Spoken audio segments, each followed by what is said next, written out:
Hey guys, and welcome to your introductory photography course here at Allversity. And we're going to start out this entire course. We're going to cover a lot of ground in this course. And this is, though, still a basic photography course, so we really want to start at the very beginning. And for me, the very beginning would mean defining what photography means. So how about we first take a look at the word itself. Take a close look. You can see as where I put kind of a space here, there's actually a space here between the two words. And this mostly is because I'm got bad handwriting. But if you take a look, you see photo and graphy, two words. And if you're a little bit familiar with English, you've seen this graphy attached to lots of other different words that aren't photo. But let's take a look at photo. Photo is a Greek word for light. And light not in the sense of heavy or light, but set light in the sense of the sun, like what you see with your eye. And then you've got graphy over here. And graphy sort of means something along the lines of drawing. So when you put those two things together, you come up with drawing with light, which I think is a really great way of describing what photography is. Photography really is, in a lot of ways, drawing with light. Now, what would be sort of a more functional working definition of photography? So, to answer that, I took a really quick look in Google, kind of hopped around, and I came across a definition in the World English Dictionary. And so it has two pieces. The first piece is the process of recording images on sensitized material by the action of light, X-rays, and etc. And it also is the chemical processing of this material to produce a print, a slide, or a cinefilm. So basically they're just saying light or some sort of ray, because you notice they said X-ray as well. Light plus film equals photo or photography. Now the other definition is basically the act of doing this. So the art or practice, the occupation of taking photographs or making films. So we're just going to say the act of doing that right there. All right, so that is your definition of photography. How about we go take a look at who are photographers? What are the different styles of photography, and who are the people doing photography?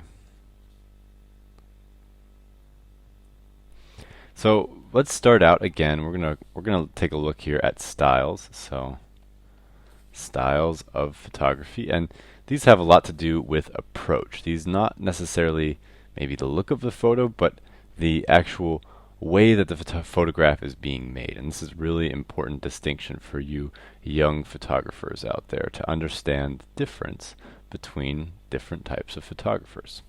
So we're going to just start out by writing them all out. So we've got art photography, we've got documentary photography, and we have got over here commercial photography. And I'm actually going to put one more group over here, and we're going to call that the X group, because I'll talk about that in a minute. So let's start with the art photographers. Art photography is basically created with the artist in mind. The photographer is then using art or using photography to express themselves. They're using it to somehow push the boundaries of the visual world that we're experiencing. So art photography is in many ways about the photographer. Then you've got documentary photography. And documentary photography, and this is according to maybe one of my mentors, is about the subject. So you'll also hear this being called reportage. It has a lot to do with documenting the situation in a sort of as neutral a way as possible and making the story about the person being documented. It's a report. It's like the way a reporter would work for a newspaper or a magazine or something like that. Now you've also got commercial photography. Now commercial photography is it's definitely a very much a growing piece of the photography world. It has had its heydays and it's had times when it's always been around. But in many ways, commercial photography in recent years has also started to blend with these two in ways that it hasn't before. But commercial photography is photography that's being done with a certain customer in mind, and it's often got some sort of advertising component to it. So the photos are either being sold to a private person who is buying your time as a photographer. Maybe you're shooting a wedding or something like that, so they're paying for you to take photos of that particular thing, or they are paying you to make some sort of image or paying for an image that you made in another style, but using it for advertisement. So that's a very important thing. It has a lot to do with promotion. You can think of commercial photography as being sort of promotional photography, maybe.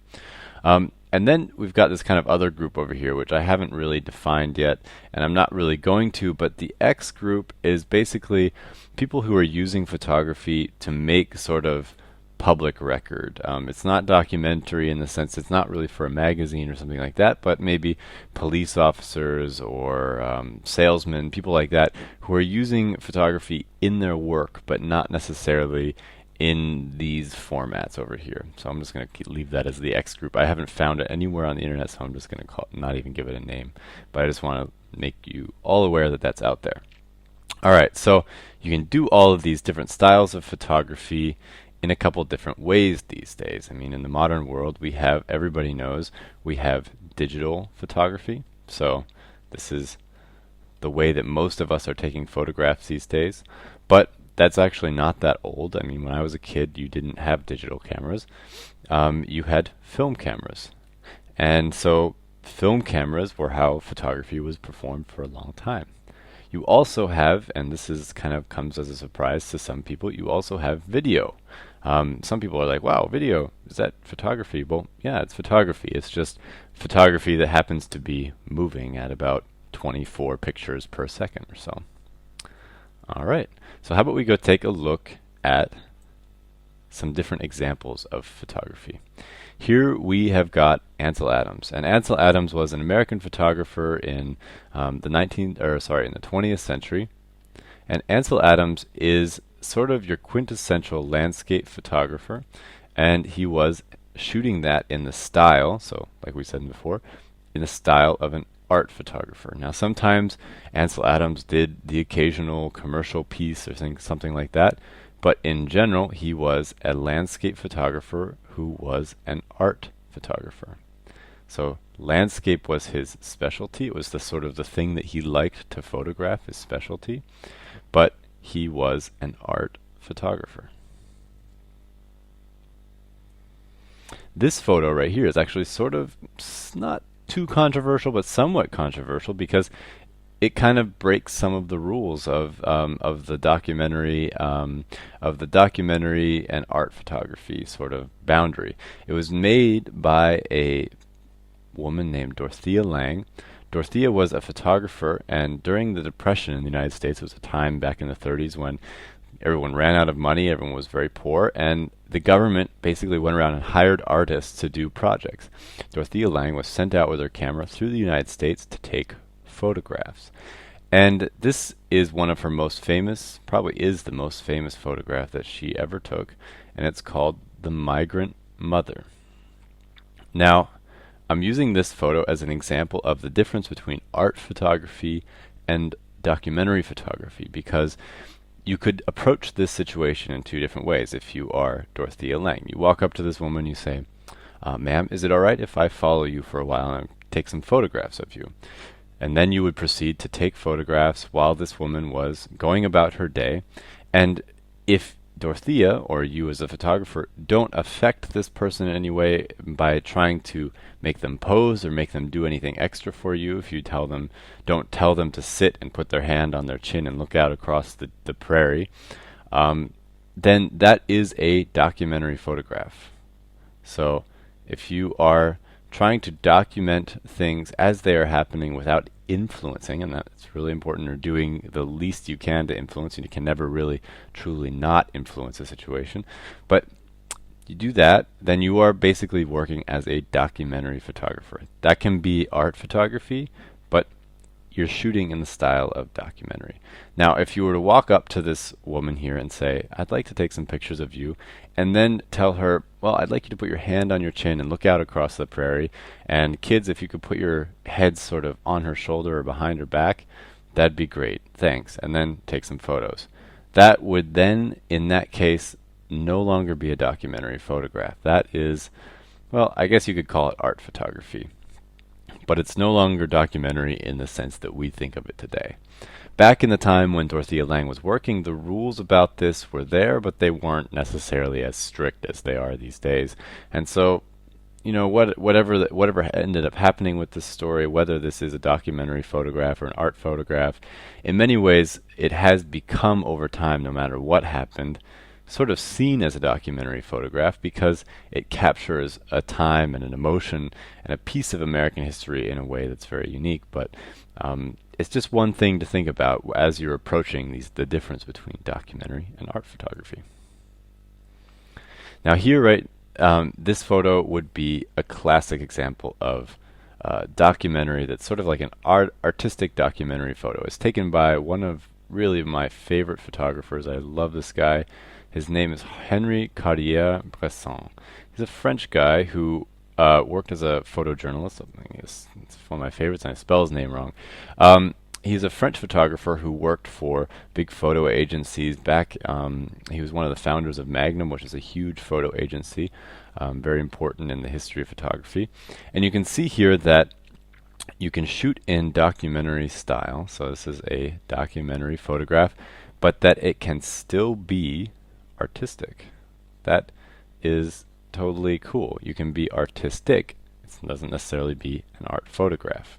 So what makes this photo artistic? Well, I really love this photo because you have all these great shapes. So you've got this guy, this is a statue, this is a very famous artist apparently at the time. Got this guy's legs, look at his legs, and then look at the artist's legs, and look at his posture. Same thing.